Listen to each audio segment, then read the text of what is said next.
बिना खर्ची पर्ची के जिसने अनेकों स्कूल कॉलेजों यूनिवर्सिटियों को माइनॉरिटी संस्थान घोषित कर दिया।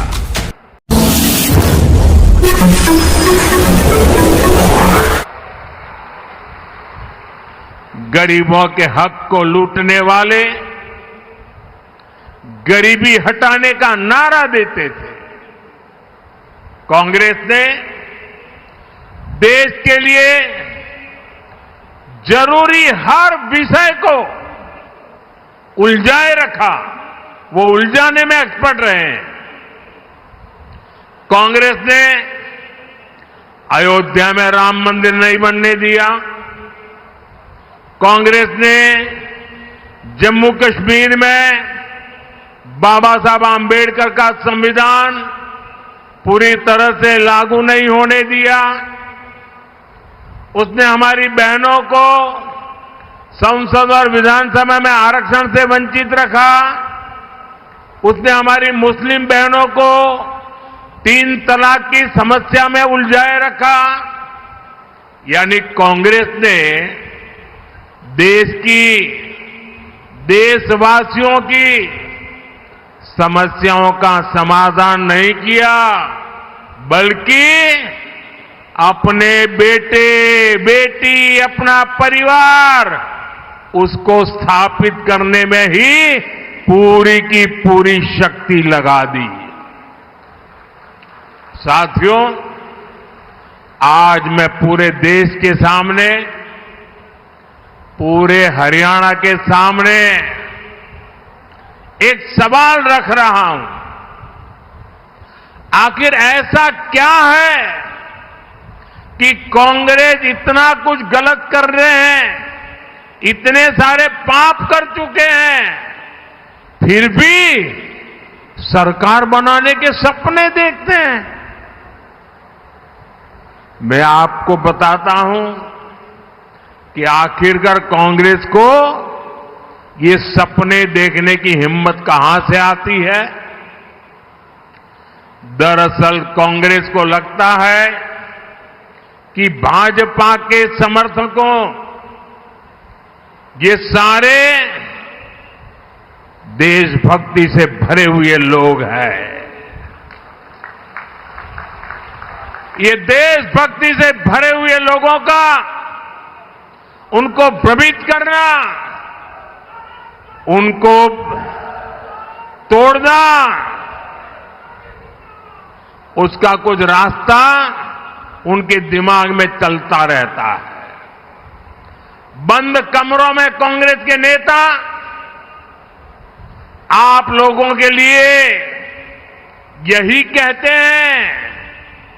कभी जात पात के नाम पर कहीं एक समाज को दूसरे से लड़ाकर कांग्रेस इस देश से देशभक्ति को ही चूर चूर करना चाहती है। कांग्रेस को लगता है कि देश के लोगों में एकता की भावना जितनी मजबूत होगी, कांग्रेस का जीतना उतना ही मुश्किल होना जाता है।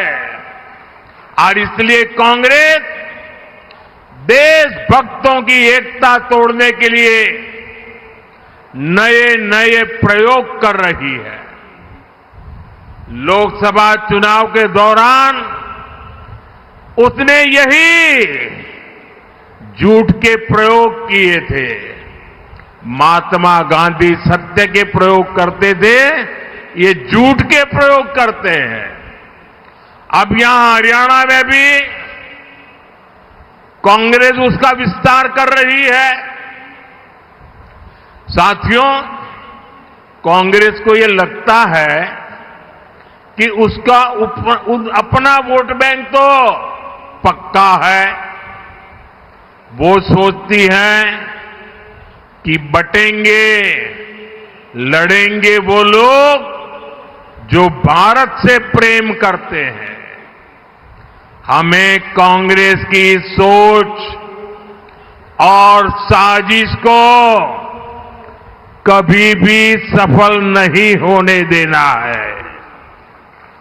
इसलिए हमें आज संकल्प लेना है, पूरे हरियाणा को संकल्प लेना है। जो लोग भारत को प्रेम करते हैं वे सबके सब एकजुट रहेंगे। हम एक हैं और हम एक होकर देश के लिए वोट करेंगे। हम एकजुट होकर अपने बच्चों के भविष्य के लिए वोट करेंगे। हम एकजुट होकर अपनी बेटियों की सुरक्षा के लिए वोट करेंगे। हम एकजुट होकर बिना खर्ची पर्ची के नौकरी के लिए वोट करेंगे। हम एकजुट होकर हरियाणा में नए निवेश, नई नौकरियों के लिए वोट करेंगे। हम एकजुट होकर अच्छी सड़कों, बेहतर सिंचाई के लिए वोट करेंगे। साथियों, कांग्रेस का सिर्फ और सिर्फ एक ही एजेंडा है, वोट के लिए तुष्टीकरण, ज्यादा से ज्यादा तुष्टीकरण। आप देखिए कांग्रेस आज क्या कर रही है। कांग्रेस कहती है और डंके की चोट पर कहती है और करती भी है। कांग्रेस कहती है कि वो दलितों और पिछड़ों का आरक्षण खत्म कर देंगे। कर्नाटका में इन्होंने यही तो किया है। जैसे ही कर्नाटका में कांग्रेस की सरकार बनी, इन्होंने दलितों, पिछड़ों का आरक्षण छीन लिया। कांग्रेस ने दलितों, पिछड़ों का आरक्षण धर्म के आधार पर अपने वोट बैंक में बांट दिया। यही कांग्रेस है जिसने अनेकों स्कूल, कॉलेजों, यूनिवर्सिटियों को माइनॉरिटी संस्थान घोषित कर दिया। जो पहले माइनॉरिटी नहीं थे, अच्छे खासे कानून नियम से चलते थे, लेकिन उन्होंने वोट बैंक के खातिर ऐसे हजारों संस्थाओं को माइनॉरिटी बना दिया। इनमें क्या हुआ? परिणाम ये हुआ कि पहले दलितों और पिछड़ों के बच्चों को जो दाखिला मिलता था वो बंद हो गया।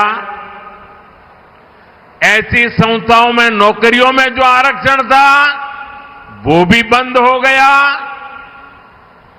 कांग्रेस ऐसे ही काम हरियाणा में भी करना चाहती है। साथियों, कांग्रेस देश की सबसे बड़ी दलित विरोधी पार्टी है।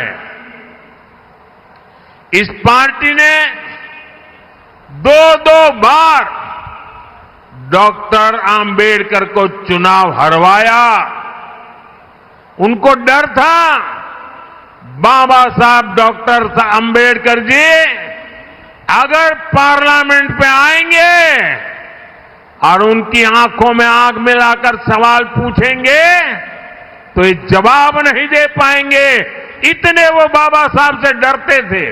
इसलिए दो बार उनको पार्लियामेंट में न पहुंचे इसलिए भांति भांति के षड्यंत्र किए। इन्होंने संसद के सेंट्रल हॉल की उनकी तस्वीर तक नहीं लगने दी। वो इतने डरते थे बाबा साहब से कि अगर संसद भवन में उनकी तस्वीर लग जाए तो भी ये कांपते थे। दलित हिंसा की सबसे ज्यादा घटनाएं कांग्रेस के राज में ही हुई है।